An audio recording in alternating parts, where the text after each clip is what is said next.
support the learning. Also, so where were we back at? Let's try back here at number things. So I'll give you a little bit of a detail about the Business Leap program and the Entrepreneurship Facilitators program, and then we'll crack on. So the Business Leap team, we've been operating for 4 years out of the Gympie office, and we've got, we deliver the Business Leap program across the Wide Bay Burnett. And the focus of the program is providing business assistance and some mentoring to people that have an existing business that they want to make better, or that they're wishing to bring a new business idea or product to market. And we can provide some frank and fearless advice on how that could happen and some of the things we feel you should be doing to improve your chances of success. The service is completely free because it's funded through your taxes through the federal government. Both myself here in the Gympie office, we're bringing a new person on board in the next couple of weeks so that we'll be back to 5-day-a-week coverage. Lynn Wilbraham, who some of you may or may not have worked with in the past, left the program last June. So we've been scrambling to fill that position that we've got now. And for those folks outside of the Gympie region, we've got Ross Anderson delivering the program across Fraser Coast, Bundaberg and the North Burnett. If you're outside of any of those areas, please don't feel left out, because we've decided that regardless of what our friends in Canberra say, we're offering business advice to anyone that needs it. Having been self-employed on and off for 30 years, I understand that, you know, not every day is a walk in the park when it comes to self-employment. And there's a myriad of potholes and challenges that you're going to face as a self-employed person, or even as a person working for others. And if there's anything that our team can do to offer some advice, some mentoring or guidance, we're very happy to do so. So we're going to record the program today. Now, what will happen is when we finish today, Eden will send each of you a link so that if you wish to view the workshop, you can. It's going to be hosted on a private YouTube channel, so please don't fear about the whole world watching us today. But you'll have access to it via a link. So if you want to watch it again, you can. What else was I going to say? No, lost it there. Also, today's what we would call Chatham House rules. So anything that's discussed by anyone today about their business that is confidential or private, it'll be kept within the meeting. We won't be telling the world about it. So there you go. So let's have a look. Make sure I've got the chat open. Chat's open. Good. Okay. And welcome, Michael. How are you? Yeah, good. Thanks, mate. How are you? Well, thank you. That's good. Thanks for joining us. Yep, so, I'm the first, am I? No, mate, you're there. You may not be able to see the other participants, but that's okay. Right, okay. Yep, no worries. We'll crack on. So righto, so let's have a look. So the main aim of today's workshop, guys, is we want to share with you some critical questions that we believe you need to ask and find answers to when you're about to launch a business or bring a new product, either a good or a service, to market. Okay, because business success is not guaranteed regardless of how good you think the idea is. Okay, so we want to increase your chances as much as we can of success. So are there any specific questions? Have a moment to think about it. Are there any specific questions that you'd like to take away from the workshop today? And I'm happy for you to share them in the chat, or additionally, if you want to write them down, and when we have a review at the end, I want to make sure that we've answered those questions. If it's something a bit beyond the scope of what we're going to do to talk about today, please don't fear, because I intend to catch up with each of you for a phone call and either an electronic or a face-to-face meeting in the next couple of weeks after the webinar today, to see if there's any specific advice or help that we can provide. Don't need to see that one. Thank you. Righto, let's keep going, eh? That's good. So when we're talking about business planning and feasibility and making sure that you've set yourself up as well as you possibly could before you move forward. Some of the essential ideas we encourage everyone to think about is exploring your business idea in minute detail to make sure we understand how it works, who it's going to help, how you're going to bring it to market, what's required for it to be created. There's some important questions we're going to share. We're going to talk about validating your idea to make sure that there's more people than you on earth that thinks it's wonderful. We're going to talk about why you're wanting to do this and be in self-employment or run the business you're running. Talk about the vision and the mission that you've got. We're going to talk about a SWOT analysis, which I personally believe is an extremely important tool. We're going to talk about putting everything together and then a bit of strategic planning going forward.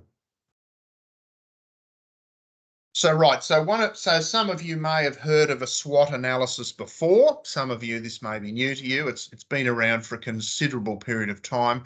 It's just a little tool that anyone can use to flesh out what you do and what you don't know about your business and your product. Okay. The important thing to do is to analyse both internally and externally the things that affect the business or the idea that you have. And it's important that we understand where the business currently is right at the moment,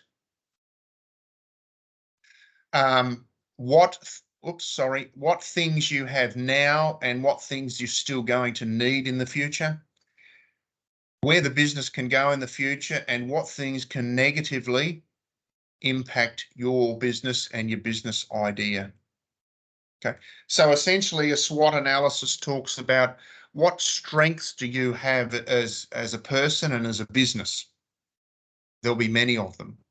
What weaknesses are there, or what things do you lack or need, or that you're unaware of that could hamper your business growth and development? What are the opportunities that you have, the potential positive future impact for the business? And what are the threats next externally that could derail your plans or prevent you from achieving the things that you want to achieve? Now, when I sent out those flyers today, there was there's a SWOT analysis on one of the pages. You've got it there. And I'm just going to talk to that a little bit, and then we might give you a few minutes to use one of the blank pages to start looking at yours yourself. Okay. So it was on the document titled Positioning, that one there, that's come through on the email, and it's about halfway through.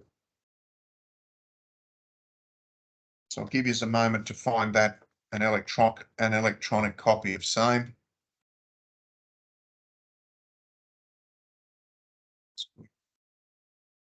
Looks like we've got everyone. How good is that? Happy days. Righto, guys. So if we start on the top left-hand corner of the document that you've got there, which is the example of the SWOT analysis. When we talk about strengths, we want to talk about what are the things that you have right now. Some of them may be physical things, some of them may be non-physical things. All of you, if you've decided down this career of self-employment or launching a business, there will be a definite set of skills and experience and knowledge that you have. Otherwise, you probably wouldn't be looking at doing this, okay? There'll be your own characteristics that you have that are different from other people, and they may be the things that you're going to harness to develop the product or the offering that you're going to take to market. There'll be the network of people and support that you have around you that have got you where you are today and are potentially going to be there to help you in the future. Okay. Capital and finance and money that's available. Those are also very important things because we wouldn't get very far without them. There may be some technical equipment or technical knowledge that you have that others do not have that's allowing you to take this idea. There'll be products and brands that you may have already brought to market or you're aware of that can help you. Okay. There'll be unique benefits and features of your product that others may not have. You might be in the very lucky position that there's very little competition and you're the person in on the ground floor with this idea in your area or in your industry, and bully to you if you're in that situation. It may be a physical location that's the thing that's going to break it wide open for you. And you may already know if there's a huge market demand for the product that you're taking to market. Let's have a look at the right-hand side of the quadrant there, and let's talk about the weaknesses. These are things that you lack or you may lack, or that they're lacking to take the business forward, okay? You might have a lack of capital. And frankly, rare is it that a business is launched or a product comes to market where there's a capital constraint, okay? I know that none of you have a shipping container full of $100 bills that you're not telling me about. And frankly, guys, even if you did, I'd still be encouraging you to be extremely frugal with your expenses and extremely businesslike in managing your expenses, because unfortunately today, money's a bit like oxygen. The less of it there is, the more difficult life is. And that's especially important when we're running a small business, a large business for that matter, or we're bringing a product to market. Lack of experience. You may not have the business experience that is going to be needed to take the business forward. Okay. Lack of equipment, lack of skills. Indeed, you might be in an industry where there's a hell of a lot of competition.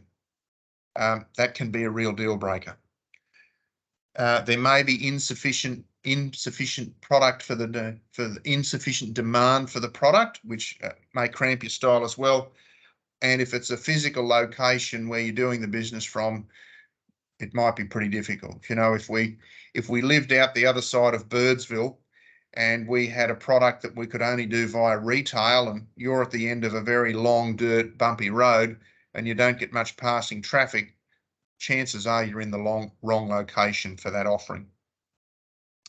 Bottom left-hand corner, let's have a talk about the opportunities, okay? What could go right and what are the potential business opportunities in front of you, okay? Well, it might be that there's a hell of a lot more demand than you bargained for, so you've got the chance to grow and expand the business, okay? You might have the skills or the knowledge to introduce a new product to market or modify an existing product offering that someone else has that no one else has thought of. There's always an opportunity to increase a customer base or to grow the size of your customers. Networking with other business people. Now this is pretty important. And personally, myself over the years, and many other people I know over the years, while they've always been a bit, well, frankly, we've been time poor, networking with other business owners is extremely important.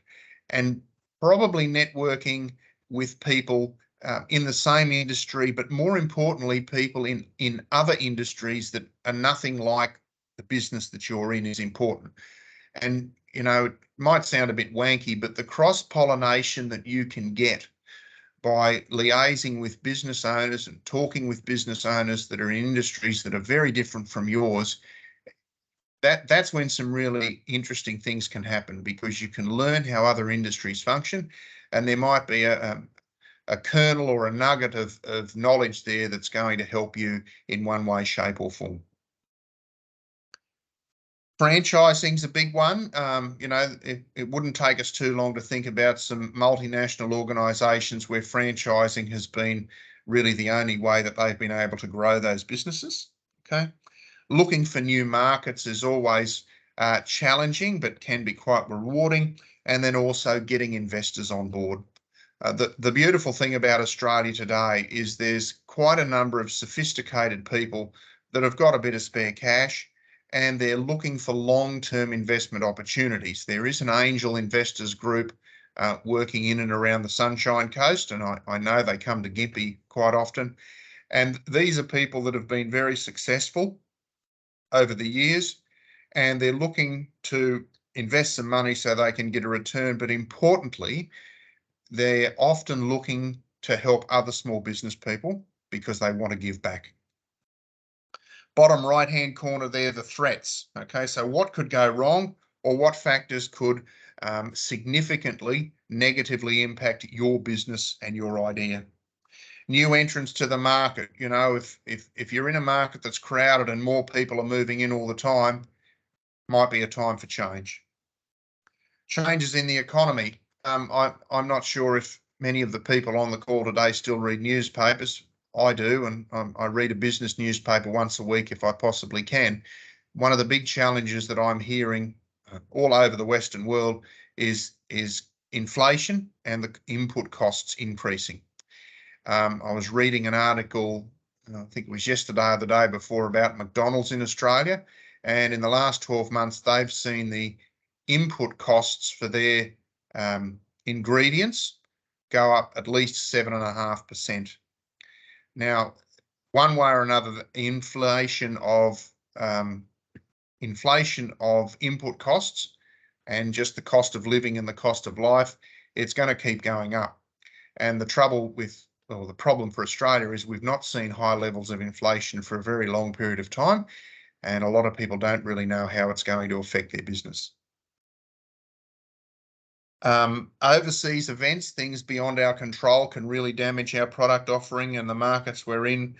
A product that fails either technically or there's just no demand for it, okay?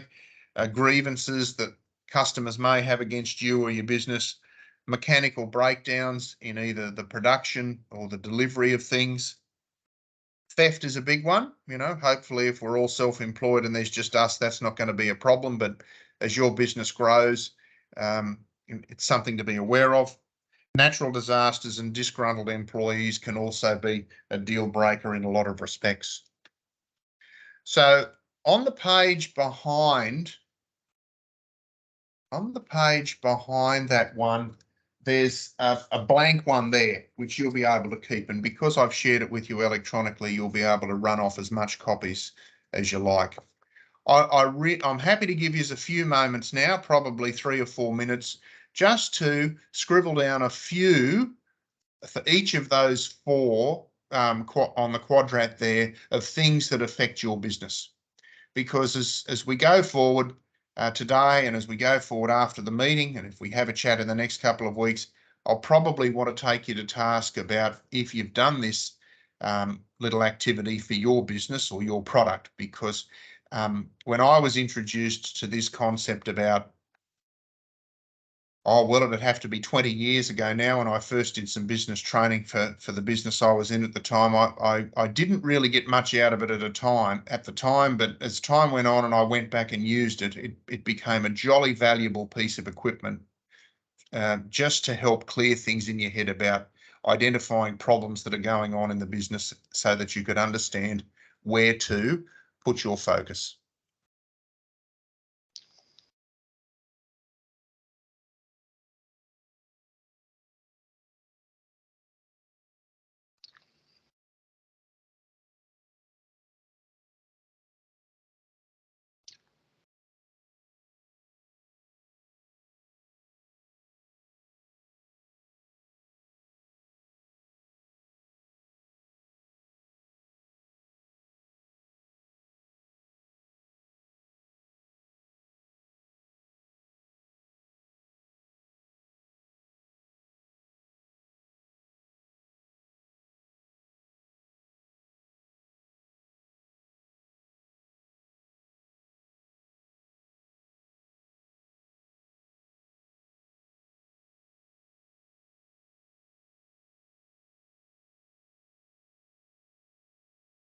Would anyone like to share any of the points that they've written down there based on their business or their product for the SWOT? You may need to unmute yourself.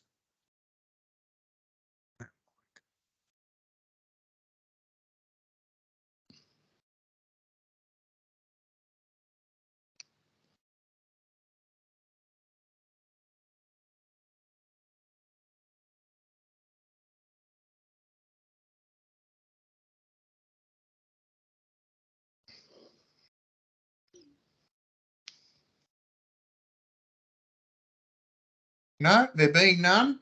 All right, well, we'll crack on. All right, so there's the SWOT and what it can do for you. So let's keep exploring some of the things that are going on here.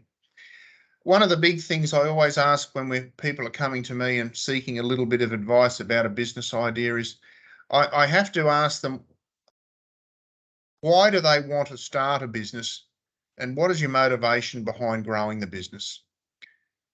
And if it's a service or a good, it doesn't really matter. But then we've got to consider, what are the problems, or what is the problem that you believe your product offering is going to solve? Okay.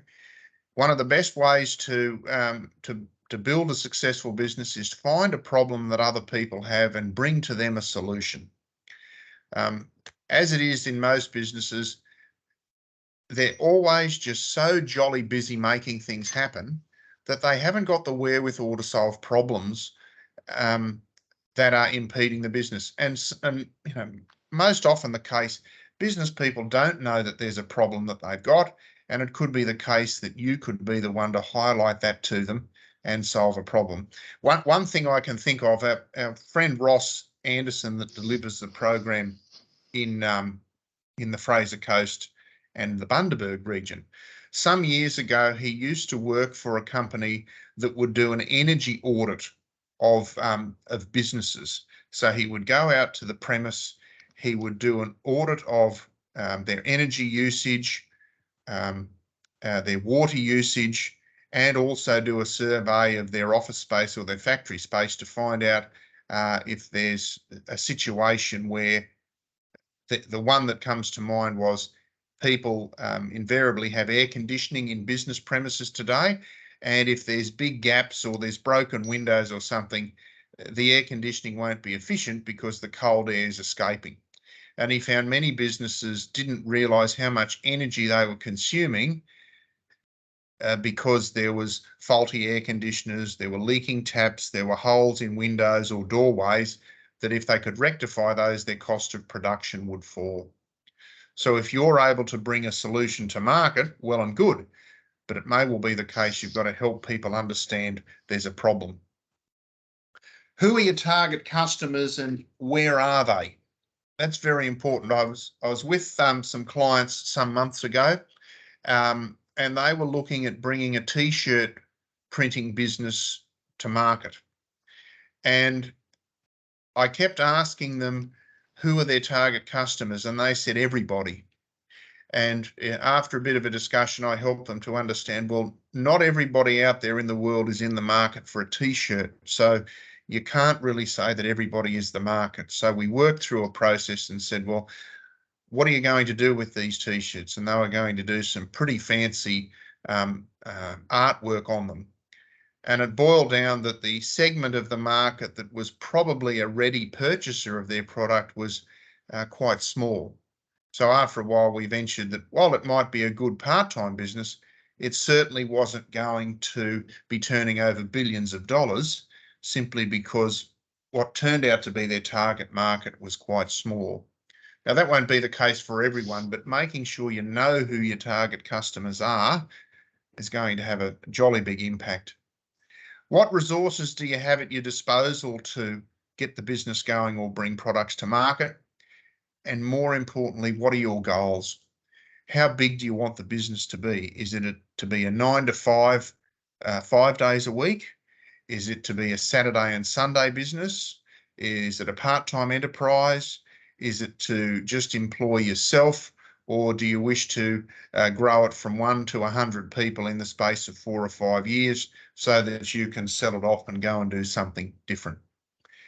A lot of people, they have what I would respectfully call fuzzy goals around where they want to be in the future and why they're launching a business. You know, often people go into business because they've got the poops with their current employer and they think they can do things better.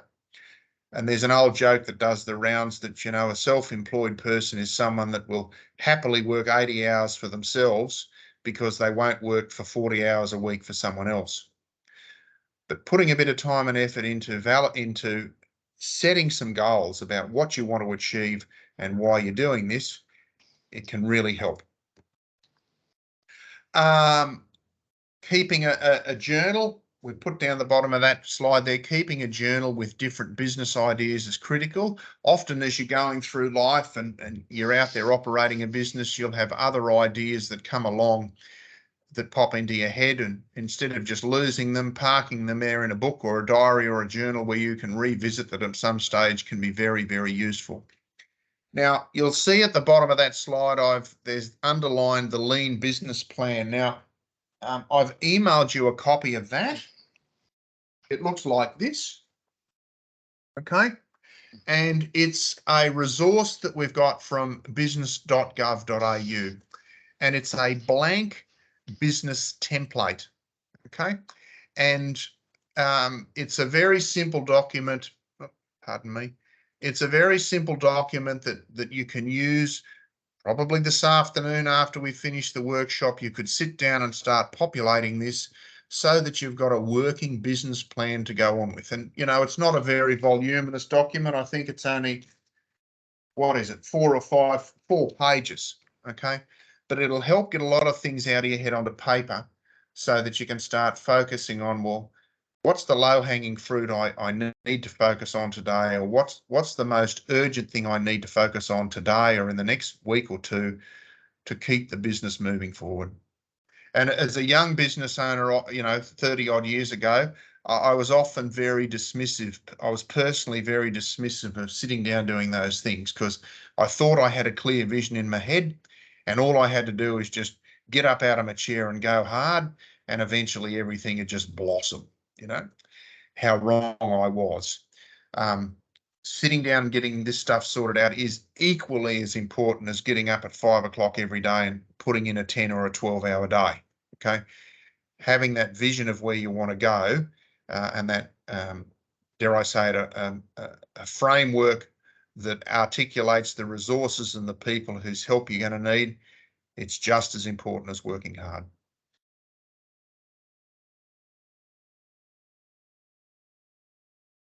Okay, so let's have a little bit of a chat about validating your ideas.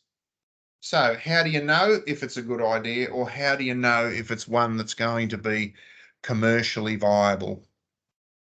Okay, I'll share a little video with you for a moment.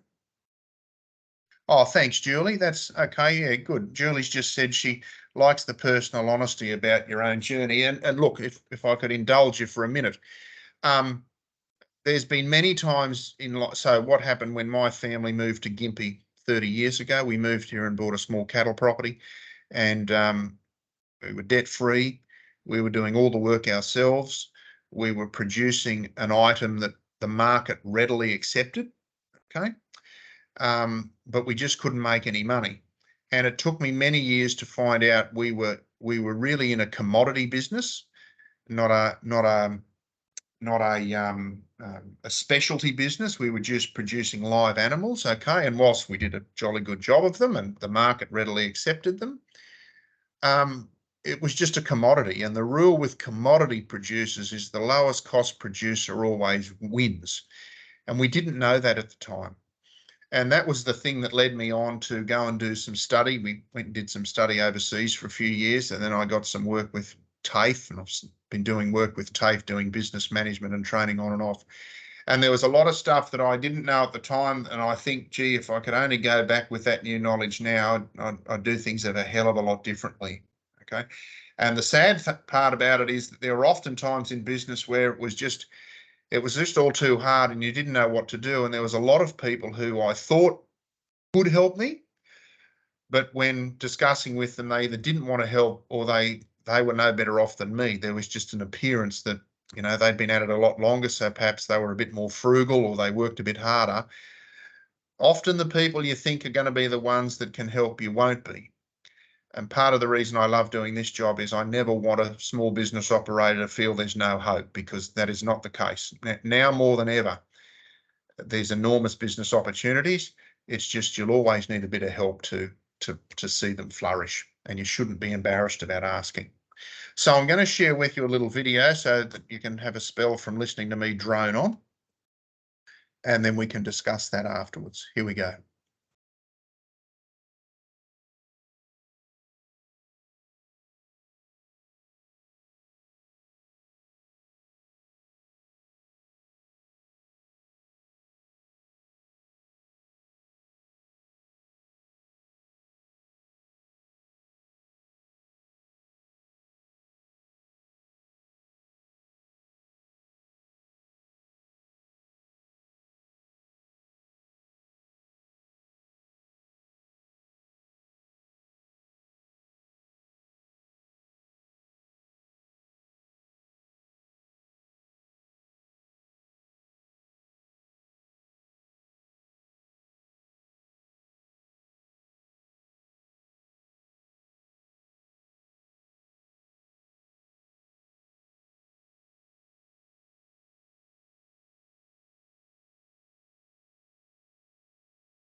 Mhm.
Well done. So there you are. There's some real world examples of the process that one can go through to validate an idea or a product that you wish to bring to market.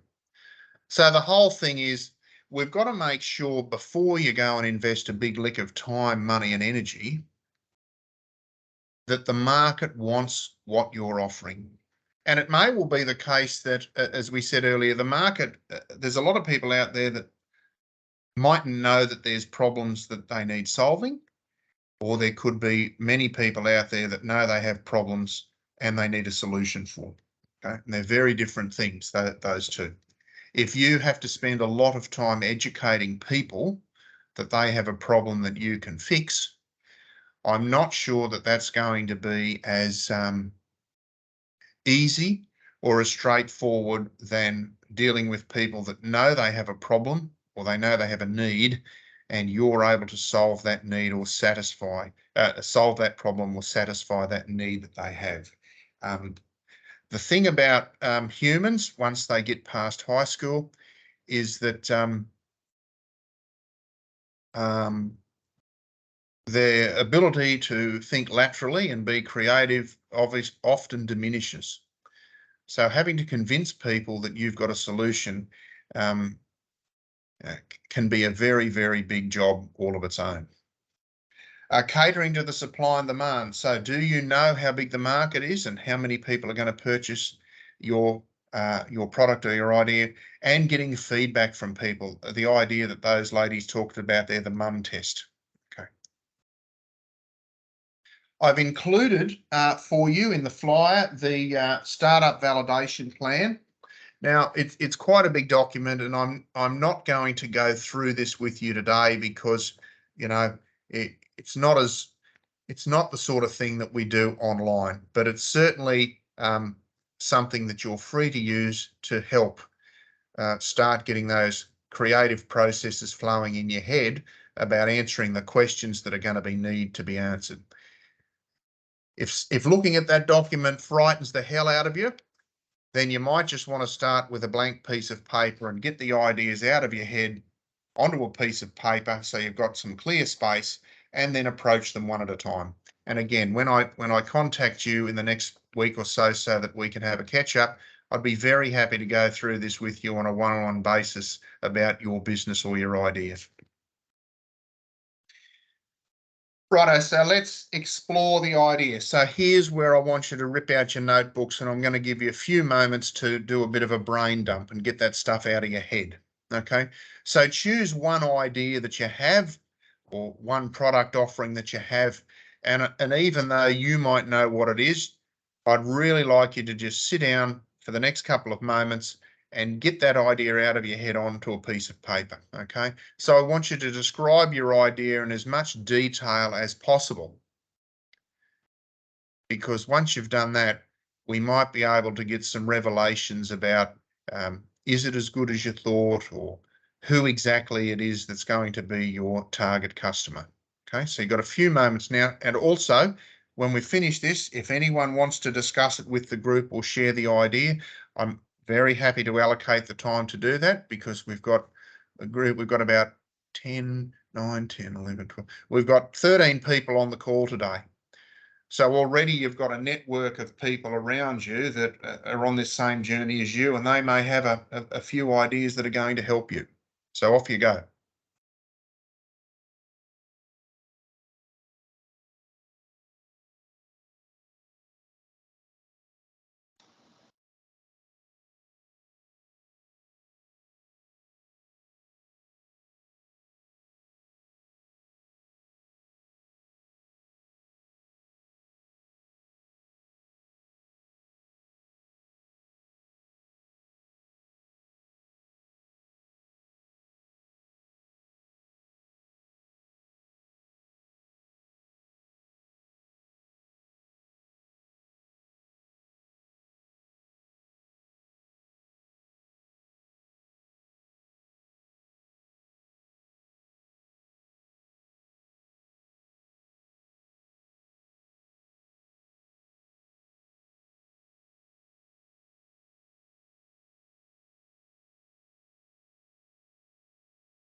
Righto, guys, how are you going there? Does anyone want to share anything that they've written down? I may have to ask you to unmute yourself if you do want to share.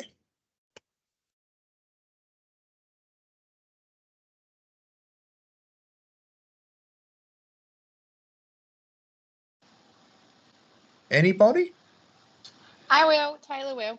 Anya Taylor, thank you. I am starting a mobile espresso bar, but I'm designing a canopy to go on the back of my Hilux instead of in a van. That way we can go up Fraser Island and go explore all the national parks and holiday while we sell coffee. Good, good. Okay, that's wonderful. So, have you, let me just, sorry, I flicked ahead there. So, good. Okay, so how are we going to go about, have you, beyond developing the canopy and putting it on the vehicle and creating a plan for where you're going to go as you travel, have you considered any other things yet that you may need to know? So I've pretty much finished like my business plan, and so I've done a lot of SWOT analysis. So Right. a lot of our threats and strengths or threats are going to be like the stationary cafes because they already have, you know, a lot of the local support already. Yes. But then again, our strengths are that we can go to any businesses or schools, things like that. So we've already got businesses and schools booking us for business runs during the week. Wonderful. And then we've got events booking us for weekends, like 3-day events and things like that. Cool. Okay. If I may, one thing that I would recommend you be aware of, that for the local government areas that you do business in, I'd have to encourage you that you're aware of what their rules are around pop-up food service. Okay. Yeah. Reason, and also making sure you've got the appropriate insurance that you need, because those are often things people don't think about, and they can be a big deal breaker, because if you rock up into a community and the local cafe owner gets the poops with you and rings the council may say, well, you haven't filled in the right form, and you need I'm not saying this happens, but you may need a permit or something from that council to operate in that local government area. Yeah, so I'm in contact with the council at the moment. Wonderful. We're going through all the licensing and the permits at the moment. But with the industry that I'm going in, I only need Gympie Council approval to be able to do whole of Queensland. Oh, fantastic. Good on you. So there you are. You've already done the hard yards with researching some critical information about where you can do business and what the rules for doing business in those locales are. So congratulations. Thank you. Yep. Yeah, excellent idea. So that's good. Good on you. May I just offer a bit of advice as well? Taylor, just check with when you're talking national parks and everything as well. They've got different licensing. So I've got to go through QPWS to be able to contain those licenses. Yeah, that's all right. And you might also need commercial licensing and all that too. So they could be quite costly. So you might want to do some cost analysis, whether or not it's worth going into those areas for those sorts of to do that business. So just don't want to see fine. That's all. No, that's all good. So if you're a sole trader, then is it classed as commercial, or how does it get classed as commercial then? It will, because you're running a business. Yeah. Like most food vans, there's even restrictions on where you can put them in with certain kilometres of, like, on the highway. Oh, yeah. They've got to be like 500. Yeah, every council's different. So Gympie's 500 metres away from any other coffee shop, unless you're privately invited. Then you can be next door to a coffee shop. Wow. Okay. Good. Yeah. So there's heaps of different rules along that line. So just when you're travelling and doing it more mobile, that's probably where it'll take the time, and the licensing. That cost of each licensing for each area is but great idea. Yeah, I'm pretty lucky because I only have to pay the one fee at Gympie. And then that's the only fee I have to pay for the whole year for the state. Yeah. So it's kind of handy being a mobile business because it can cover the whole of Queensland rather than just a one council area. But thank you for your advice. Yeah, good. Wonderful. Thanks, team. Anyone else want to share what they've put down? So it's Melissa. Yes, Mel, thank you. So what my husband and I are looking at doing is doing some more personalised one-on-one sort of, well, not one-on-one, but a small group of up to 4 people tours over onto Gari, Fraser Island, Yes. instead of the big tour companies. And the target market that we're looking at is more the disability and the elderly who need more time to go and see the sites and a bit more support to get to those locations. Yes. Just giving it that more personalised touch, I guess, is really what we're looking at there. The accessibility is probably the key word. Cool. Oh, that's wonderful. So see, folks, there's an example that Mel's looking at going into tourism, but she's expressed that her focus for that is either people that have disabilities or people that have a fair bit of grey hair. So she's gone from a commodity business of we will take any person for tourism. She's refining and focusing on different segments of the community. She obviously has a connection with those that she wants to do that. She's expressed she understands that it's going to be a bit more time consuming and accessibility and I suppose capacity of people to use her facilities or her vehicles and such would be different from just a run-of-the-mill population. Okay, so Mel, can you share with the group how big you think that market's going to be? Look, I'm forward projecting, but as we keep growing in the region, we are seeing an aging population Yes. in the area, and the demographics already people tending or going over to the island are from Queensland, so Yes. we might be able to tap into some more of that interstate as well that are already looking at moving to the area. So Wonderful. it's at this stage quite it's going to be more just small focused, but it's the commercial licensing and all that. Those are quite significant cost. Yes, yes. Whether or not it makes it feasible to offer that when you're only going to be running one vehicle with maybe 3 people in it. So, yeah, that's the bit that we're just looking at the moment. Yes. A thought that popped into my head there is that it might have to be, or one option to make it as profitable as it needs to be on small numbers is that you offer a service that other people don't offer. Like you might have quite a focus on catering specifically for people, and that so we stop at the appropriate places for morning, lunch, and afternoon tea, and that it's white table service, and that it's focused one-on-one service, so that it's again it's separate from commodity tourism, if I could use that term. It's a very specific niche that you're focusing on. Yep, no, that's great. Yeah, cool. We can set the mobile espresso bar up with Mel. Yes, exactly. Yeah, there you are. Personalised little coffee on the beach. I love it. There you go. All right, geez, you'll be rolling in it before you know.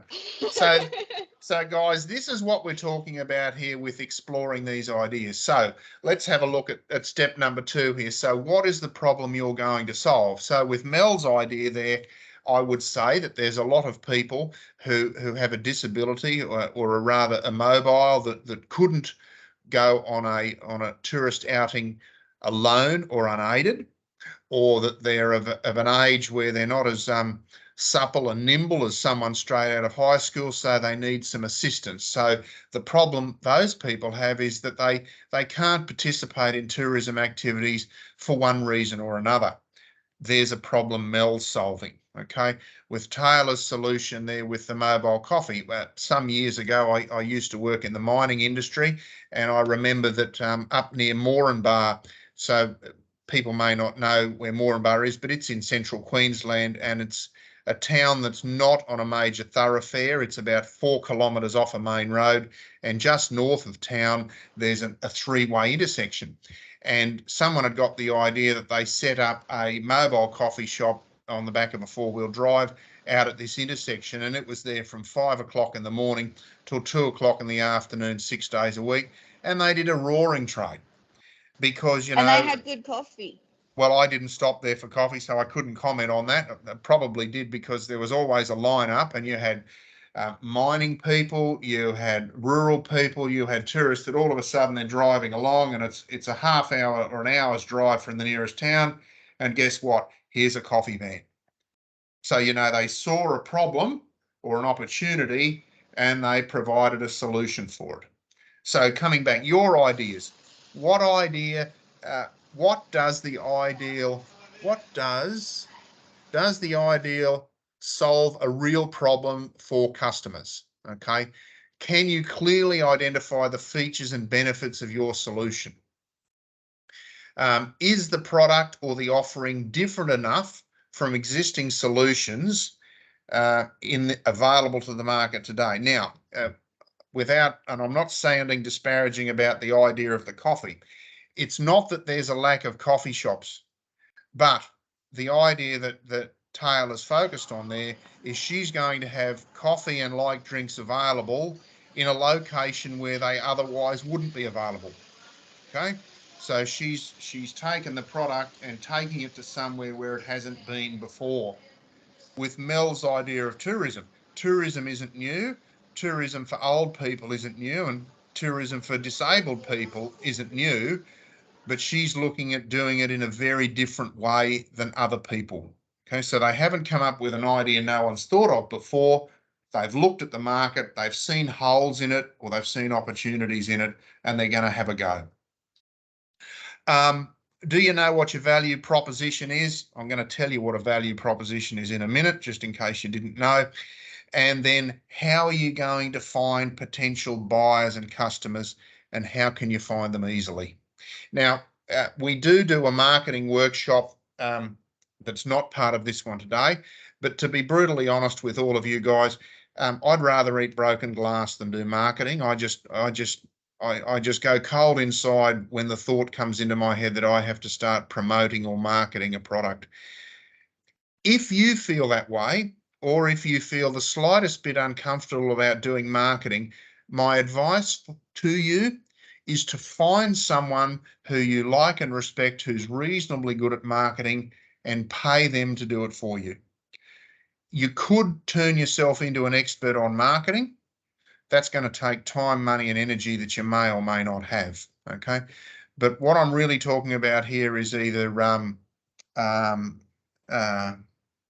what's the word? Where you get get someone to do something that you don't like to do. Delegate. You either delegate it or you pay someone as part of your team to do that part of the business that you don't like. And this is the way the big end of town and big organisations function. Not everyone has all of the skills that they need to execute a business idea or to run a business properly. That's when you need to bring people on. And this idea of marketing, and as I say, unless you like marketing and it fills you full of joy and you find it so easy you can do it in your sleep, you probably need to have someone help you there. So your turn. Okay, here's another little few moments here to focus on the things that you've written down. Clarify the problems that your idea will solve. Okay. What is the one main result or benefit that your idea will provide? So again, with Taylor, she's going to have really good quality hot coffee at a locale where there's none at certain times. Okay? And as long as she's got lots of passing trade or quite a few people there, odds are she's going to have a really good day selling coffee. With Mel's idea about the tourism, okay, the main benefit to her customers is they're going to have a really nice outing and they're not going to have to worry about how they're going to get there or how they're going to get home. They're just going to turn up. Mel's going to look after them and provide things so that they can have a really enjoyable outing. Okay.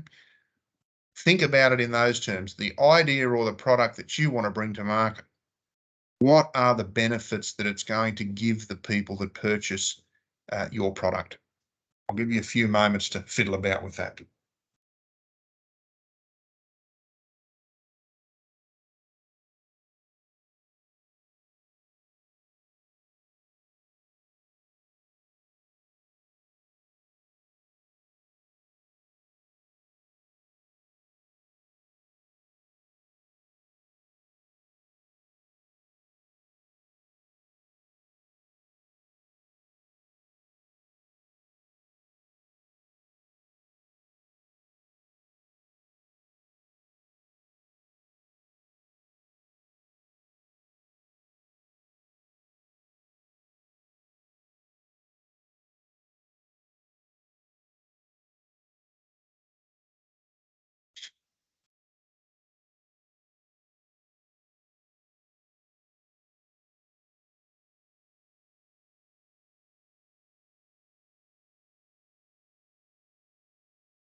Righto, guys.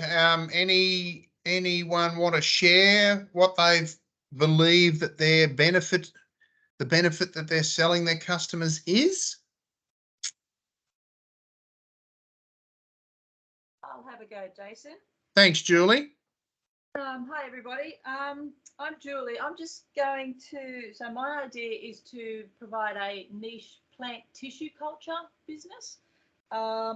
And the value proposition will be, because I'm only a very small player in the industry, I can produce sort of rare or hard to propagate horticultural, agricultural, or rare plant sort of things for that in smaller numbers, like large enough for them, but smaller than the big commercial businesses can do, because they produce usually like tens of thousands of plants in a wholesale nursery production chain, whereas I'm hoping that I'll be able to do smaller, more targeted plant tissue culture. So that's where I'm sort of leaning to. Well done, Julie. So, folks, there'd be a lot of industries there where if you're in the service business, unless you can sell a large number of products, it's not worth your while doing, okay? Whereas Julie's focusing on a smaller enterprise where, if I went to a big commercial nursery and I say, look, I've got a special type of lemon tree, and I want them to propagate, say, 50 new trees from that lemon tree because I want to try and take it to market, or I want to create a specialist nursery so that I can produce this fruit, and I might have plant product patents on it so that the whole world can't get it, and I want to keep it to myself. And I went to a large provider. They say, well, Jason, look, we're only interested if you want to do 2,000 cuttings, not 50, because it's not worth our time, money and energy. So sorry, we can't help you. Whereas Julie wants to focus on a smaller operation. So therefore the benefit is I can still get what I want, and Julie's able to make a business out of it. So understanding what industries, what you can do to the industry and their demands and their rules and regulations, there's a huge opportunity there. Thanks for sharing, Julie. Thank you. Righto, so let's have a look. Let's crack on. So what idea will you problem solve? What's a value proposition? So, it took me a while to wrap my head around this because I thought, well, there's another marketing jargon word. But value proposition, it's an innovation or a service or a feature that's intended to make a company or a business or a product attractive to customers. So in Julie's situation there, she's offering a service for people that only need a small number of plants propagated rather than thousands. Okay, with Mel's business there of the tourism, she may be going to offer a door-to-door service to disabled people or elderly people, so that all they have to do is put on their day out clothes, and she'll turn up at the house, pick them up, cater for them, give them a really nice time and drop them home. That's the feature of that business. Those people don't have to do anything other than be ready at 7 o'clock on Saturday morning, and they're going to have a really nice day out. They don't have to get in their car. They don't have to travel. They don't have to park. They don't have to buy a ticket. They don't have to cater for themselves. Mel's going to do all that for them. Okay. So on that slide there, you can see I've listed 2 examples. So HelloFresh is apparently a bit like Light and Easy, that they provide stress-free meals to people. Now, my wife and I, we're a bit old-fashioned. We still cook for ourselves, okay, even though some days we don't want to. But apparently in this day and age, there's a lot of people that are so time poor that they see value in purchasing pre-prepared meals so that all they have to do is heat it up. And if we needed evidence that that's a real thing, there's Light and Easy, there's HelloFresh, and there's a multitude of other providers playing in this space. One of my clients the other day was telling me that, and I'm not saying this is to promote anyone particularly, but Aldi have quite a wide range of value for money pre-prepared meals. It's like, so this is a whole new industry segment that's grown up in the last 10 to 15 years because people are time poor. Okay. And if they're time poor and they choose to purchase a pre-prepared meal, well and good. So pre-prepared meals, it's solving a lack of time problem that people have. Another one there, Evernote. I don't really know much about it. I was just scouting around last night, finessing, but it's a digital offering where you can make notations and record information, and it stores it digitally for you so you don't have to worry about it. Now, for a lot of people working from home that don't have a huge office, or they're not wanting to invest lots of money in hard storage like filing cabinets and the like, that could be a wonderful offering in that, you know, my office is my computer and everything's digital, and that company looks after the whole thing. So, you know, and they're just one of many companies that provide that sort of thing. Righto, your target market. Okay, so one of the tricks with operating a business is knowing who your target market is. Okay, part of that thing for the target market is understanding who the competition are. The only way you're going to find that is by doing a bit of research. And it might be old-fashioned research like, you know, wearing out some shoe leather and some car tyres. With the tourist offering that Mel's talking about, it may well be the case that she's got to go and visit the localities that she wants to take people to and see who else operates there. With regard to Taylor for the coffee, okay, I know there's quite a few coffee vans in and around the Gympie area, and it might well be the case she's got to do a bit of, you know, competitor stalking. She's got to find out what days those people operate and where they go to. She might have to contact the people that run fetes or markets and that sort of thing, and find out if they've got someone providing coffee there or not.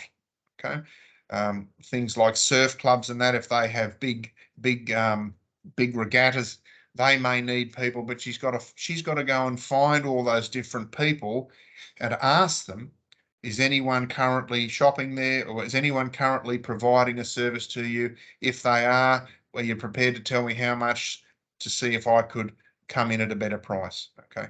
So doing this research, there's just no two ways around it, that the time and effort you put into research is probably going to be well rewarded. Okay. Identifying who both the potential customers and who your competitors are, you must do that. Understanding their needs and their limitations is pretty damn important as well. Profiling, I'm not going to talk about it today, but we can talk about this when we catch up one-on-one. And I've got a document that we can use to one document I've got calls it your customer avatar, and the other one is it's got a very extensive list of questions so that you can identify in vivid detail exactly who your customers are. So that's where that profiling comes in. And then positioning where you fit in the market. You know, what is your price offering? Is it too high? Is it too low? Are people going to pay that? Are they not going to pay it? And are you going to make money on that at the same time? So competitor profiling, we must develop a profile of our competitors. We've got to identify what their products are, how they bring their product to market, what their pricing is, and what their marketing techniques are. And one of the coming back to the marketing, one of the tricks that you can do with marketing is if you see a competitor or someone that's doing a very good job marketing themselves, find out what they're doing and simply copy it. Okay, you could spend literally tens of thousands of dollars pouring money into marketing and not get it right. So one of the tricks of the marketing game is find what someone else is doing and copy or imitate it, because it's proven. They've proven at no expense to you that this method of marketing works. So why don't you grab it and use it as well? Profiling your competitors allows you to understand a range of key information about them and their business. Okay, it includes what prices they charge for their products, where and how they find their customers and how they advertise.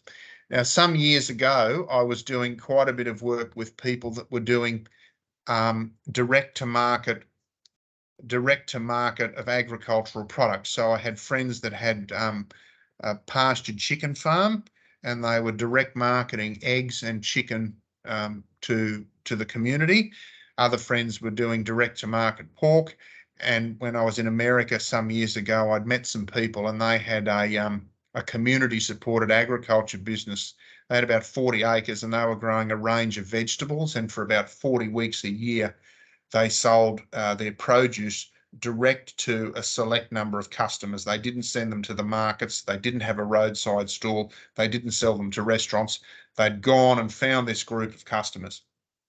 And one of the things that I used to say to people that were thinking about doing direct to market selling of their produce rather than selling them the old fashioned way to someone else that turns it into something they can sell, I said, you know, the bad news is that you, as someone selling food, can't compete with Woolworths. But the good news is Woolworths can't compete with you.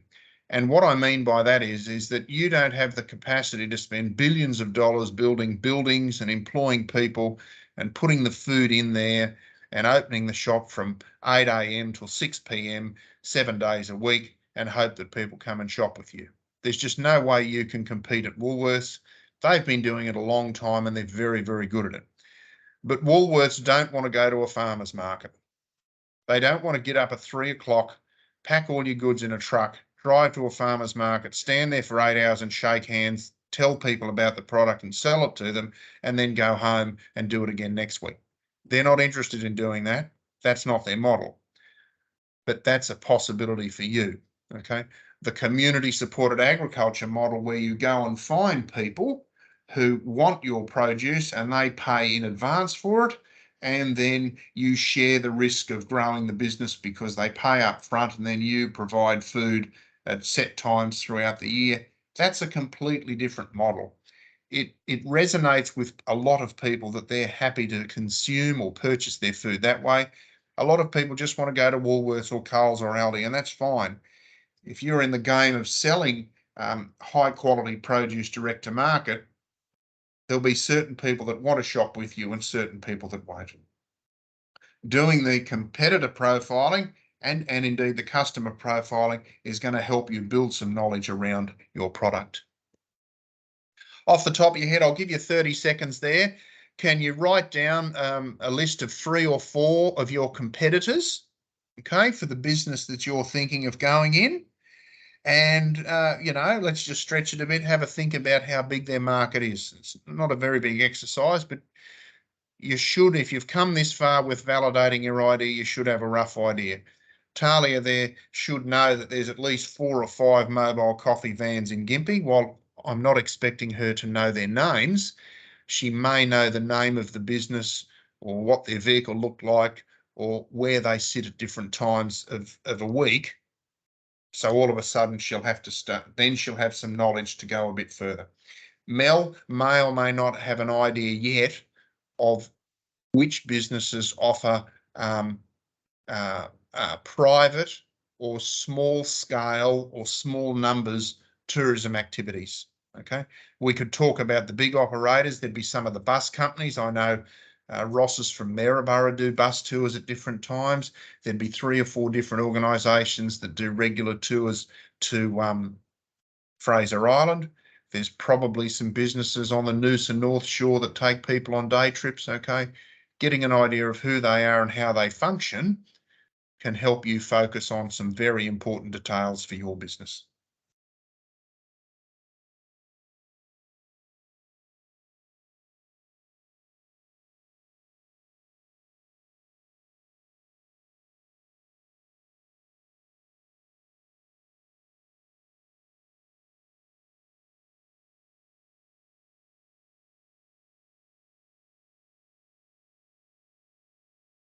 Righto, so let's keep cracking on. So let's do some market research here. So again, and I know we're covering the same ground here, but this is critical information. Is the market you're entering stable? Is it at the end of its life? Is it the beginning of its life, or where is it now? For those of you over the age of 25, you'd recall that for many years in Australia, most every town had a video rental business. I remember when I grew up in Gladstone, we had 3 of them. There was a fella from Yeppoon that set up Kavlon Video. There was another one that set up, it wasn't Blockbuster, but it was a name like that. And then eventually Blockbuster came to town as well. And I noticed that in the last 4 or 5 years, almost every community where there was a video rental business, a video library business, they've all gone simply because streaming has come in. Now, I wouldn't have believed that when the video business first started, that industry was going to have a life cycle. I probably would have thought, well, like books, these things are going to be around forever, you know, but technology has destroyed the video rental business because no one has video cassettes anymore. I'm sure some of us have I know some of us have probably got VHS recorders sitting in a cupboard at home collecting dust because no one watches videos anymore because we've either got Netflix, Foxtel, Stan, what are some of the others? I've only got Foxtel and Netflix, so, you know, and sometimes I wonder if I get my $50 a month value out of it. That's a whole nother point. But see, that industry of going into the video rental business, it wasn't a forever deal. We know that in hindsight, okay? And if we think about industries, we've seen that happen before. Over the last 3 or 4 years, if you'd have told me back in 2019 that in the next 3 or 4 years, most communities in Australia will not have a daily newspaper, I would have thought you've been smoking banana peels because newspapers have been around for a hell of a long time. But things changed, okay? I'm not sure whether it was a result of COVID or not, or the big companies just decided it was time, but Gympie used to have a 5-day-a-week newspaper. Now we've got a 1-day-a-week newspaper and an unlimited digital offering of news for us to consume. Lots of communities do not have newspapers anymore because that industry's gone away.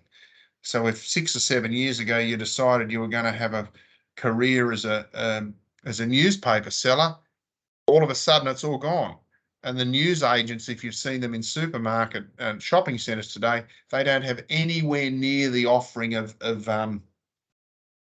hard copy news and information that they used to have. The magazine section has shrunk considerably, and those businesses have had to diversify. And I see most news agents have moved into giftwares as a way of keeping that business alive. Okay, so what is the life cycle of the business that you're looking at? Okay, what are the other opportunities there? Where else can you sell your product? Okay, what are your potential market segments? Pardon me, what are your potential customers and what revenue will these segments generate for you? Is the market stable or is it growing? What other services are currently in the market that, whilst they're not the same as yours, they may overshadow your product? And is geographic location important? So I'll pick on Mel for a minute because she was kind enough to share. If Mel lived 200 kilometres west of Longreach and it was a day's drive to the nearest highway, she mightn't be able to get many customers for her small scale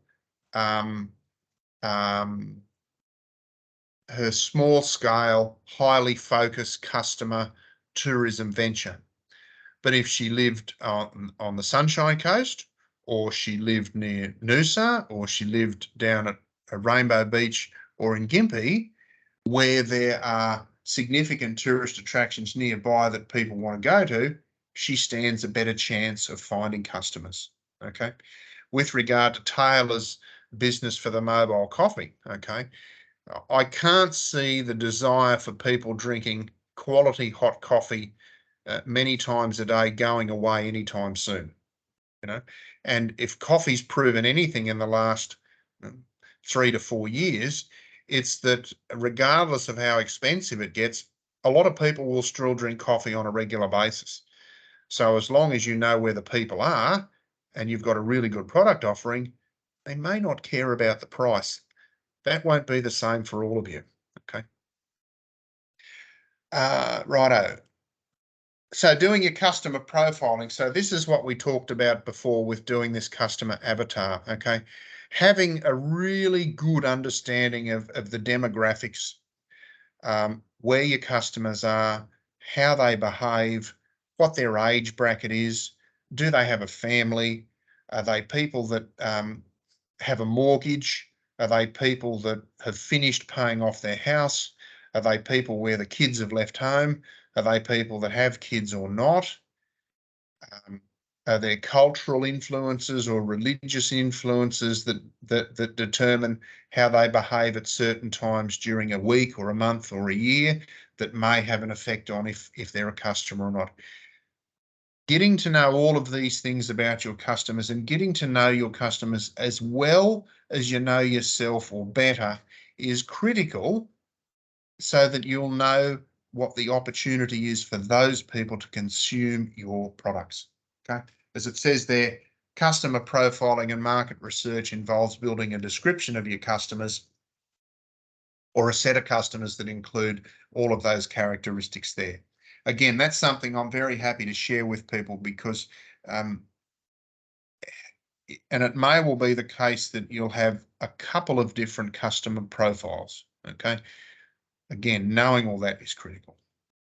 Okay, identifying your target market, who they are, where they are, what are their buying decisions, what are the problems that you're going to solve, how much are they going to pay? Okay, it's no good taking a product to market and people want to pay $30 for it, but you're asking $300. Okay, that's going to be a deal breaker. Okay, and importantly today, how are they going to receive your product? Are you going to deliver it to them? Is it an electronic download? Do they have to come into store to get it? All of those things are going to be critical. I suppose with coming back to Julie's offering there where she's doing the boutique tissue culture for the plants, it may well be the case that, you know, there needs to be a discussion with the clients on whether they're going to collect from Julie. No doubt they will have a timeline where there's only certain times of the year they can safely plant those plants so that they will get a good germination. So there might have to be some planning about when Julie does the work, when the plants are finished, ready to be delivered, and if there's a tight or not time frame on getting the plants from Julie's greenhouse or laboratory to that person's place where they're going to plant them. Okay, all of that's going to have an effect on the product offering, and it may well be the case that, you know, Julie may have to offer a service where she goes and collects the culture, the tissue culture herself from the person that has the plant and brings it home rather than them sending to her, because, you know, there could be a host of factors that the tissue culture could get damaged if it's not collected correctly or if it's not transported to Julie correctly. So again, a whole lot of knowledge we need before we take a product to market. Understanding the target market, we've talked about that. What's the best price of the product or service? How are you going to build those relationships and that rapport with Taylor offering the mobile coffee?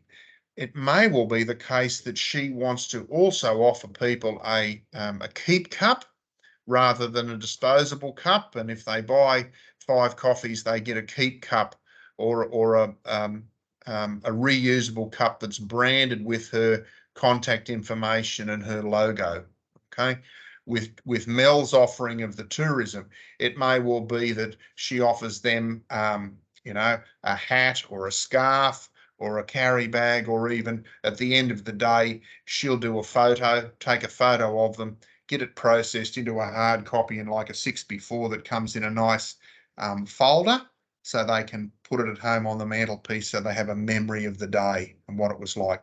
There's a little bit of an extra thing that's an add-on there. Okay.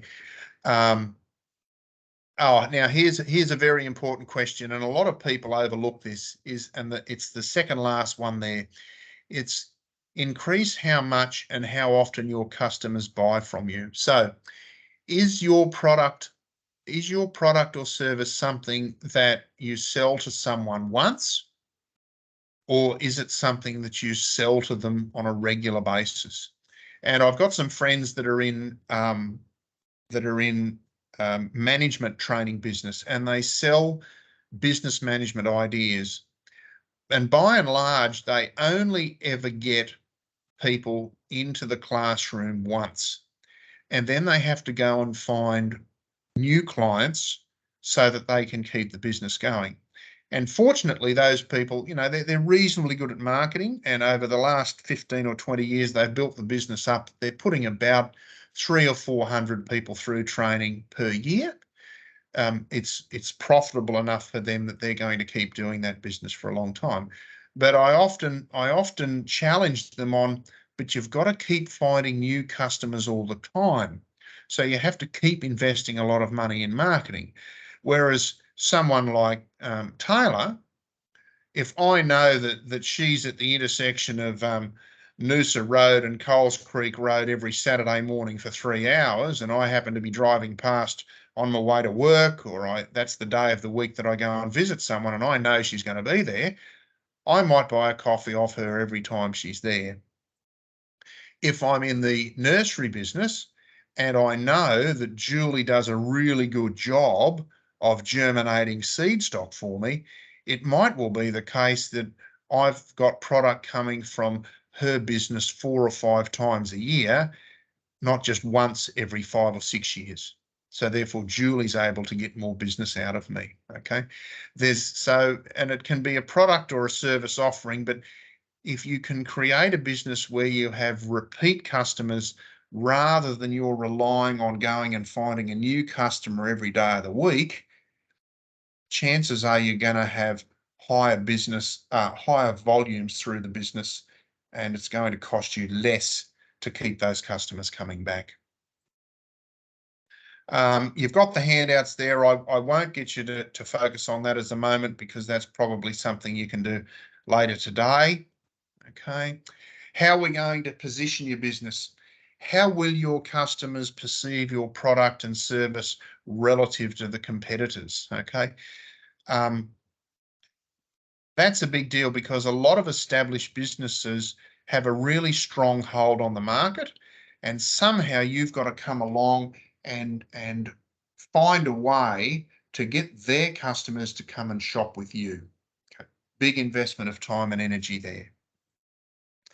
Regular reviews of your pricing strategy and the strategies that you use to position yourself in the market is critical.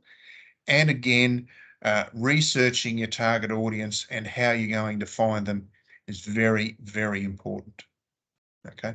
Again, there's the flyer there, and it was the one that was at the front of the SWOT analysis. Okay, it's on the positioning. You've got that one there. There's a whole host of questions there that if you spend the time answering them, you'll develop a lot more knowledge. And look, guys, really, and I certainly don't want to sound depreciative when I say this, but there's a hell of a lot of knowledge you've got inside your head about your business, and you don't really know you've got it because no one's asked you these sort of questions before. So it's not like you're going to be prostrate with fear that, oh, Jason's asked me these questions and I don't know them. That's not the case. If you've been spending a lot of time building your business or working on a business, or you've been working for other people, you'll be quite amazed at how much knowledge that you've got that you don't really know you have. And somehow we've got to get that out. And the best way we've found to do that is by asking these sort of probing questions so that you know what you do know. So the market assessment. Okay, now this is a lot of people, as we said earlier in the presentation, they dream up an idea, they think it's brilliant, they take it to market, and it either sells or it doesn't. Okay, if it sells, that's wonderful. If it doesn't sell, it can be quite humiliating and quite soul destroying. So what can we do about that to make sure we're on track well in advance? Okay, one way, a proven strategy for that is to use focus groups. You might wish to get a group of people together, preferably people that aren't friends and family, okay, and show them the product and get them to give you their opinion of it. The reason I never recommend using family and friends is that love you as they do, there's a high probability they won't be brutally honest, okay? When you're doing focus groups, you need people in focus groups that are going to be brutally honest with you about how they think and feel about your product, how they view it, if they think it's relevant. And the trick might be finding people that are going to be consumers of your product versus just someone off the street. I mean, if Taylor wanted to do a focus group about her coffee business, it'd be no good putting people in the group that don't appreciate good coffee or don't consume coffee. Okay, might be all right if they were pretty good at marketing beverages, but by and large, we want someone that has a desire to consume that product. Okay, same with Julie with the tissue culture, same with Mel with the tourism. Okay. We might want to do some research and investigation about social media, okay, and see what other people are doing. And a little tip for marketing, as much as I wouldn't mind putting an ad in a newspaper for a product or service I was offering, there's not enough newspapers anymore. They're very expensive and not a lot of people really read them. So it might be a waste of money, time, money and energy advertising in newspapers. Radio is still very good. Static signage is still very good, but it must have high traffic flow. Television, well, that's just too damn expensive. That's just the way it is for people starting out in business. So therefore, all we're left with is social media. Having a look at what people are offering on social media, that it's a product similar to yours or completely, something that's very much the same, that can develop a hell of a lot of knowledge that's going to be good for you. You might want to do some market testing. Okay, now I'm not saying this to spend your money, but test driving your product in the market with those people in the full knowledge that they're the guinea pigs and you're going to be expecting some feedback from them about how they view or use that product. It's critical. Okay. And that last one there, we could create a trial version of your product or your service to see how the sales go. Okay.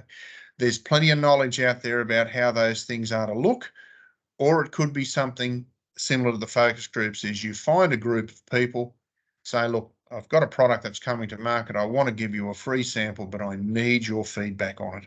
And you might want to do a structure that it's delivered to them at a certain time, and then you get back to them within a few days. So there's some sense of urgency to try the product and get the information as quickly as we can. And again, I don't know if it's on the next one. No, it's not.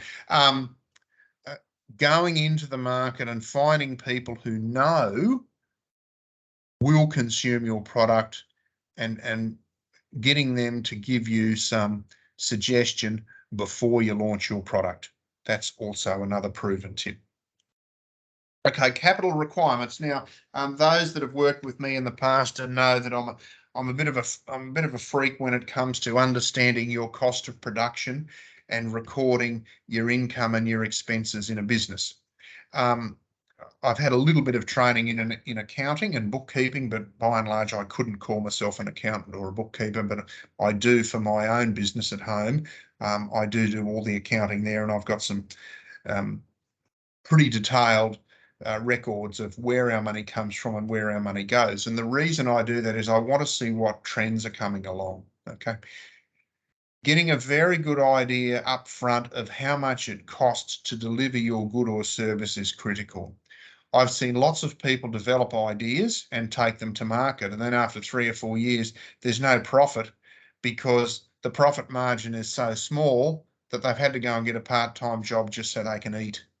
And you might think it's a bit silly that happens, but it does, because people are so focused on producing this item and taking it to market, and they love it, and other people love it, and they just think that if I can just sell 1 million of these widgets, I'm going to be in clover. Well, it's not going to be any good if it costs you $990,000 to sell 1 million widgets, because there'll be a vanishingly small profit margin. Okay, so sitting down, determining how much money you need to get this idea off the ground. What's it going to be used for? What parts of the business are going to need the most amount of money? Okay. What are the funding sources that are available to you? You know, if grandma's going to lend you some money, when is she going to need it back, and is she going to get it back? We often have people come into the Business Lead program and they're looking for funding to start a business. And the sad reality of business funding today from non-traditional sources, so non-bank sources, people say, oh, are there any government grants available? Well, yes, there are, but you've got to have proof of concept. And they're not going to lend money to people that have got a good idea. Those folks that were doing the t-shirt business, they wanted to know if they could get a grant to buy a fancy screen printing tool that was going to cost about $7,000 or $8,000, and they hadn't sold a single shirt. So it's like, well, I'm sorry, guys, but the funders aren't going to give you money just because you're a nice guy. You've got to have proof of concept, and in a lot of respects, you've got to have 2 or 3 years of proven business activity. Okay, and what are your current finances looking like? You know, if you're very heavily indebted, you might have a home loan, or you've got a young family, we might have to find a way to take the business to market and take products to market that don't require a lot of money. Okay, they might require a lot of brain power, and we might need 2 or 3 of us to think about a way to do it. But a lot of businesses that have started, they've just had to make do with what they've had, and it's not as good as if you'd had a wheelbarrow full of $100 bills. But this is the reality, and not getting this part of it incorrect can be a showstopper. Okay, again, one of the handouts there, I've included something from business.gov.au. It's a spreadsheet that you can see there. It looks like that. It's automated. Please don't be afraid of Excel, and if you need a hand with it, I'd love to help you with it, because I love sitting down and crunching numbers with people. Okay, a bit of free tool there. And also, I didn't mention it before, but business.gov.au, and I think Queensland business.gov.au is a huge online library of resources that are available there that talk to a lot of the stuff that we've discussed today. Okay, now, righto, and I probably should have put this at the front, but you know, we've had a bit of a hard thing, so let's talk about dream building now.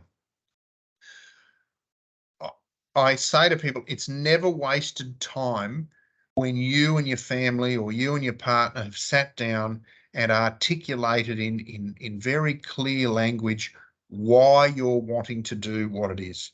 Now, I understand that, you know, Taylor might have looked and thought, well, I'm going to go traveling.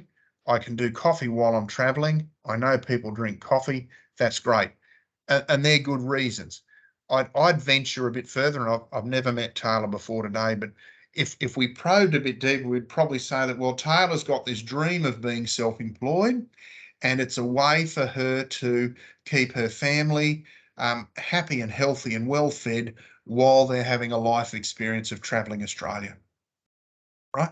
Really good reason to have a go at doing a small business like that.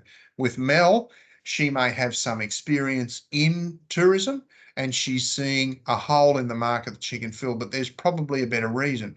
Mel might just hate working for other people, but she really wants to have a red hot go working for herself. Okay. Getting crystal clear on why you want to do this other than just making money is very, very important. You can do things for money for a while, but if there's not this underlying reason that fills your heart full of joy and brings value to you and your family, eventually just doing it for money, well, you've bought yourself a job. Okay. And as good as that can be, it's no what's the word I'm looking for? It's no replacement for something that really answers some needs or some feelings you have about doing a business. Why do you do what you do? That's a very good question to answer. What are your values and purpose? Okay. And why does the business exist? It's more than just making money, because otherwise you would have just gone and got yourself a job. Getting clear on this, I really can't overstress how important it is that you put time and effort into answering those questions. Okay. What's your vision for the business? You know, are you doing this because you want to build it up so you can sell it in 5 years? Are you doing it so that you can work from home, so that you can be there at the end of the day when the kids come home from school? Are you doing it so that you can provide family opportunities that you would not otherwise have? Are you doing it because you just hate working for other people? Okay. Getting really clear on your vision is as important as understanding the why. And the questions that I really want you to sit down and have a look at are on the bottom there. Imagine what the ultimate dream for your business is. What does it look like? Who are your customers? Who are you supplying? Where are you trading? When are you trading? Okay. And it might, I know we've covered a lot of this a few times, but really, guys, this is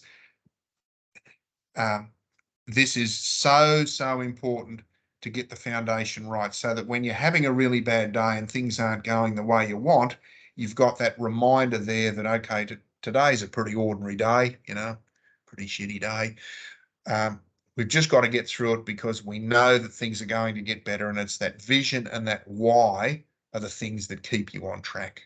Okay, so then we talk about your mission, okay, and the mission statement describes how you're going to do and achieve the things that make your vision. Okay, this is going to describe the actions that you're going to take. Okay, so we're not going to do it now because we're getting short on time, but in this part you just say, well, righto, in Mel's situation with the tourism, we want to do 3 guided tours a week for 10 months of the year. Okay, that could be a start.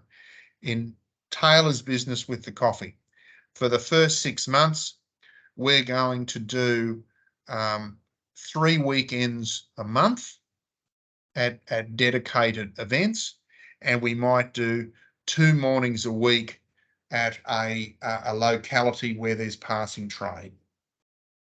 Okay, and the offering's going to be X, Y, and Z.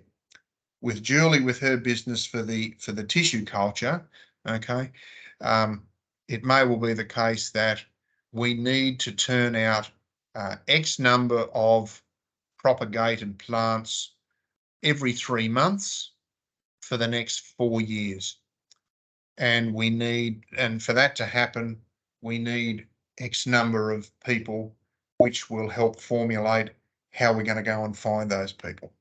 Okay, so the mission is more about the black and white doing that's used to create the vision. So putting it all together, okay, so I know you're tiring. We've had a big morning so far. So these are the questions that we need to solve. Does your business idea solve a problem? Does it solve someone else's problem? Okay. Research your markets, plural, thoroughly.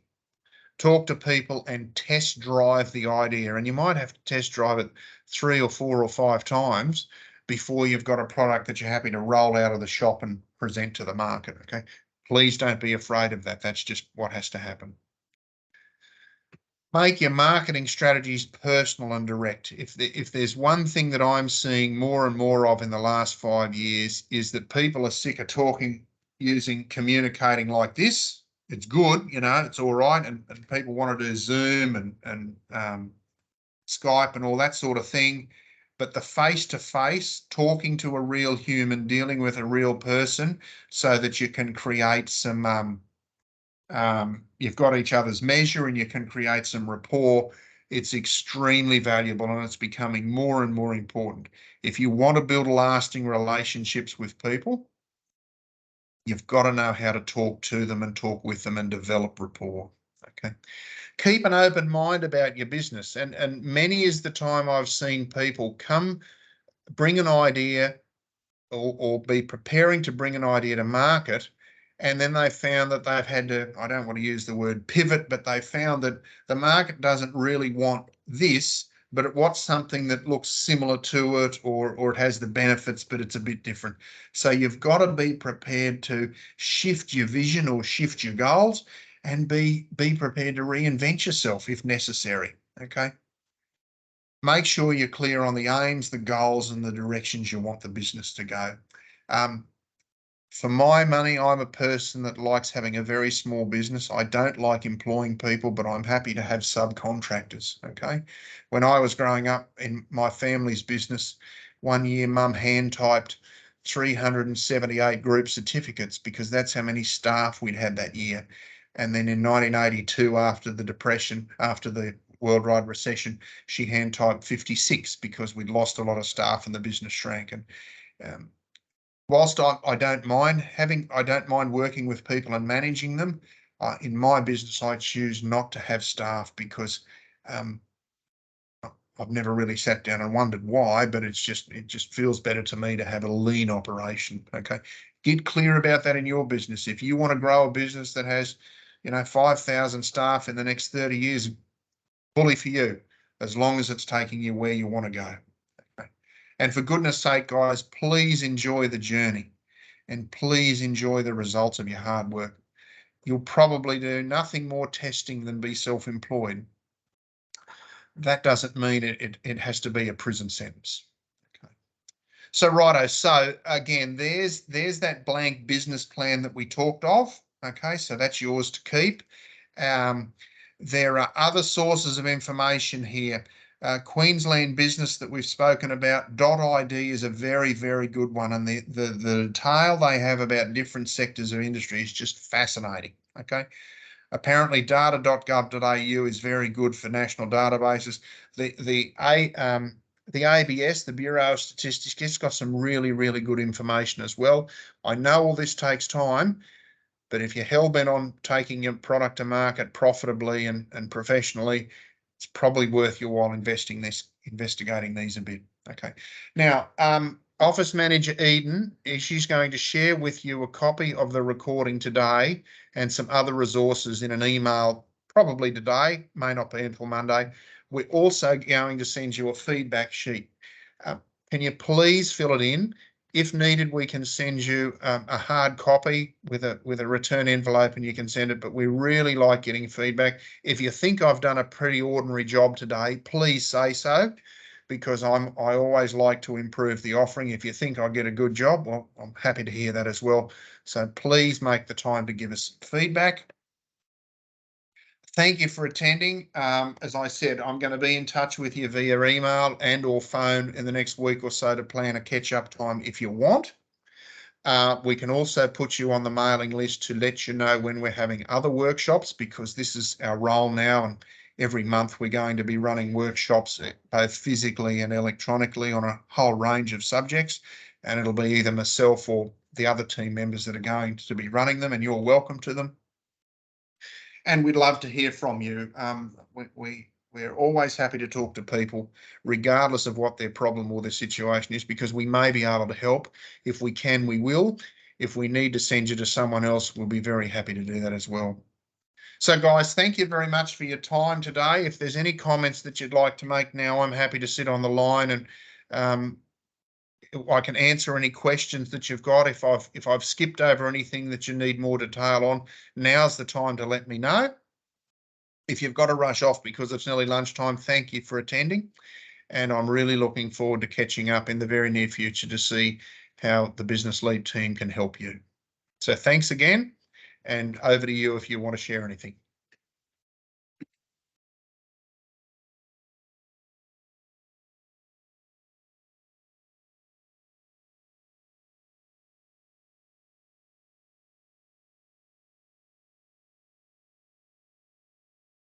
Silence is deafening. I hope they didn't go to sleep.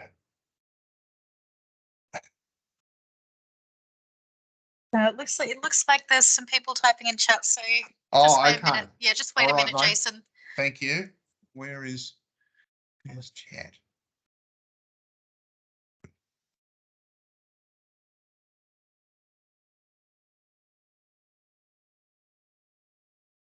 I didn't know that. Oh, very good.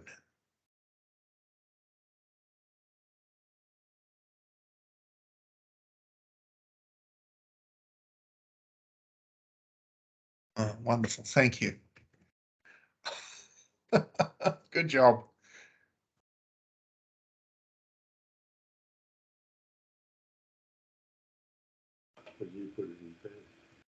Jason, I've just got a quick question. This is Julie. Yes, Julie. When it comes to the trying to find out from the commercial side of it, tissue culture seems to be very much a closed book. A lot of clients, like a lot of businesses, don't give you anything because of commercial in confidence and stuff. Yes. So I am a little bit lost as to how I do the market research per se, because they won't let you in. Yeah, okay. Yeah. It may well be the case that there may be people, I'm not sure how you're going to find out from people in Australia, because I understand the attitude, and a lot of people, it is a closed shop, so they don't want to talk about it. You may have to just knock on doors, and the people that want to talk to you may talk to you, and some of them won't, and some of them will be generous in their discussion, and some will be very frugal. But it might well be the case you've just got to find whoever you can, and be they locals or overseas people. That would be it. Because I can understand that the industry has extremely high or thick barriers to entry because it's a closed shop. And yeah. I can understand, and I suppose if they're people that have had scientific training and they've developed a method that works, and that they're unable to patent it, that they'd be unwilling to share it. So I can get why there'd be a lot of secrecy, for want of a better term, around participating in that industry. So you might just have to wear yourself out on finding who's going to talk to you and who isn't. The other thing is you might have to attack it from the customer side, about people who need the service, but the bigger players don't want to work with them. So to do that, that's where I'd need to sort of establish social media. Look, I think so, and then, because I don't know whether the industries you're looking at supplying still have things like trade journals where you could advertise. I'm pretty confident, and I hope I'm right, but I'm pretty confident that there's been such a consolidation in the nursery industry in Australia in the last 20 years that there's nowhere near as many customers or suppliers for things as there used to be, because like all industries, it eventually settles down that there's a few big players and a few small players. It's not like it was years ago where there's hundreds and hundreds, So it may well be the case of, sitting down and deciding, well, who are our customers and what do they need? And then finding out if you can do what they want. Does that sort of speak to what you're asking? Yeah, the trade journal idea is a good one. But just sort of how to target that specifically. Yeah. And I suppose I'd venture that whilst it be worth your while advertising your product on Facebook, it might be more a LinkedIn thing. Oh, yeah. Because I imagine that the people that are going to invest time and energy into getting you to do tissue culture, they're not your average gardener, are they? No. Well, there's a sort of two-pronged approach. So one of the approaches I'm going for is for that whole rare plant specialist sort of just private owner. Yep. Of for example, orchids or something like that. Yes. So there's that side, but there's also the side that has a bigger turnover, which would be the agricultural developing ideas. So more of an entrepreneurial thing. Yeah. But even that, like that's trying to get into that market when they're not even sure, how that's going to go. Okay, all right. So a thought hit me there. I could understand the reticence of people in agriculture to invest a lot of money when they're not sure that it's going to work. But think about the community of people, of orchid growers, either as backyard orchid growers or as professional orchid growers, and then the rose people, so people who are mad keen rose growers and the rose nurseries. Whilst they might not be your ideal target market, that might be where the money is.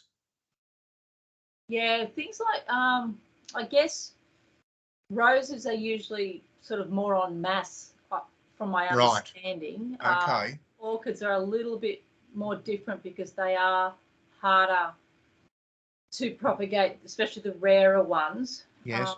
But yeah, like that's still a great idea. Like I hadn't really thought of roses. And then I suppose another market, and this might be a whole new thing, and I don't know how big or small it is, but the hydroponic and the aquaponic industries, how do they, or where do they get their plant stock from? Is it as simple as, well, we just pretend it's just like normal gardening and we just get whatever seeds we need?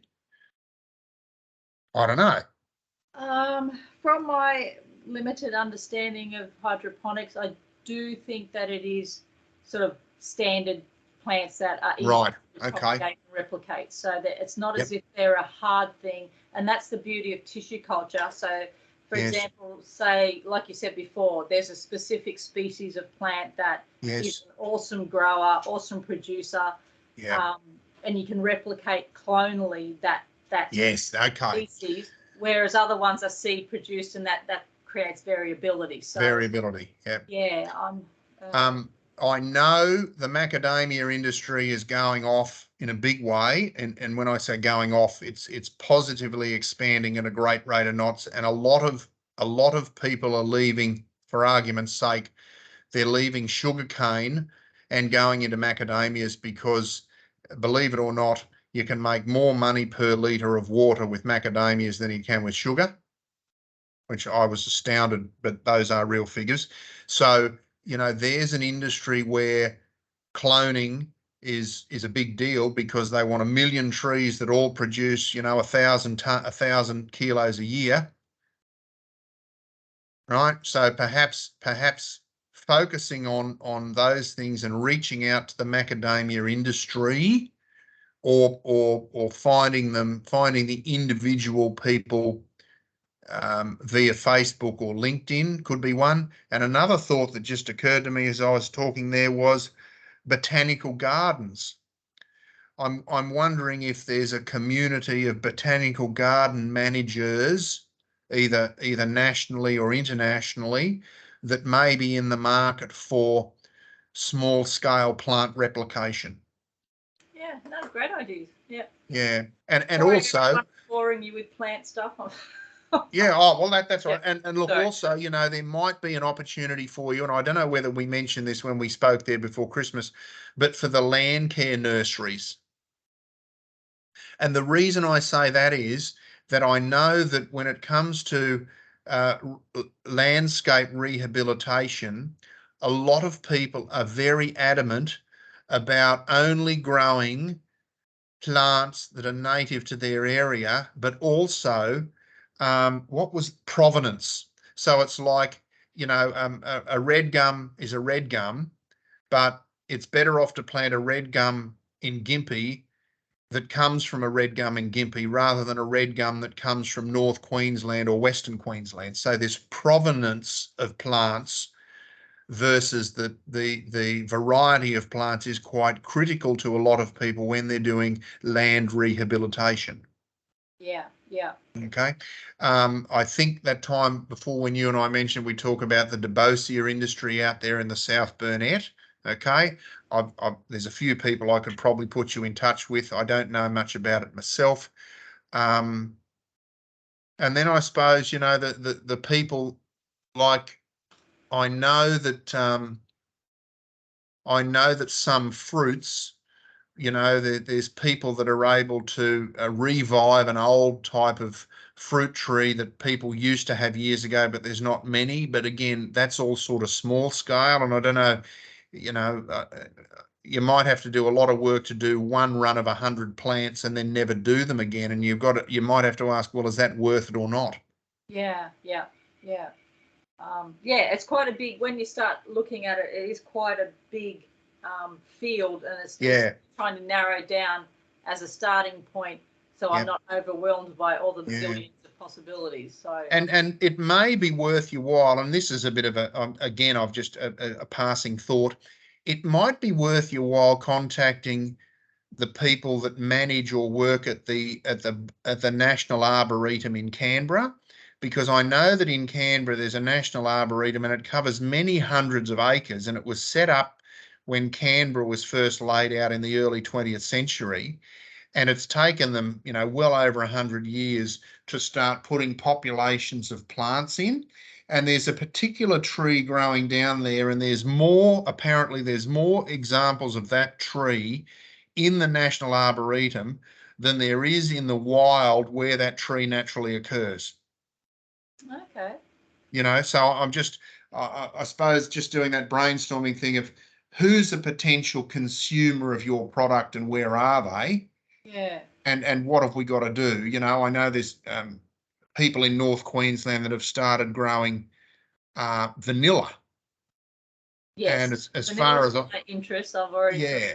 You know, as far as I'm aware, vanilla's a sort of a bit of a finicky thing that you've really got to know what you're doing to get it to produce. Yes, that is true. You know, and if it's a thing that could be a part-time business for someone as a hobby, then it's like, well, how do you find those people so you can comfortably turn out X number of plants on a regular basis? Yeah. I think it's fascinating what you're doing, and I'm looking forward to talking to you more about it, because it's like, you know, to the best of my knowledge, there's no one out there that's done that before as a private offering. You know, they've done it within businesses or within branches of government. So it's like, well, this could be quite fascinating on how you're actually going to make it work. Yeah, not true. Yeah. Good on you for having a red hot go. I think it's wonderful. Yeah. Oh, we're down the rabbit hole, so we'll see how far it goes. I think. Oh, good job. Yeah. Righto, guys. Thank you. Thank you, Julie. Michael or Jody, have you got any questions for us?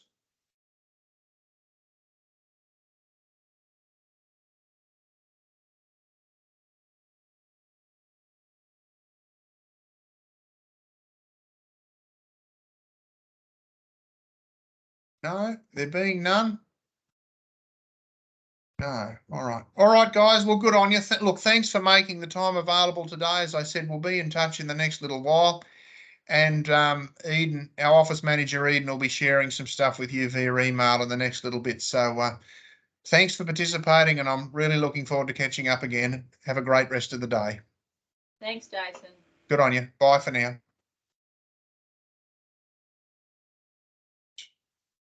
Cheers. Happy days. That's good. Gonna go. Oh, now I've got to stop recording.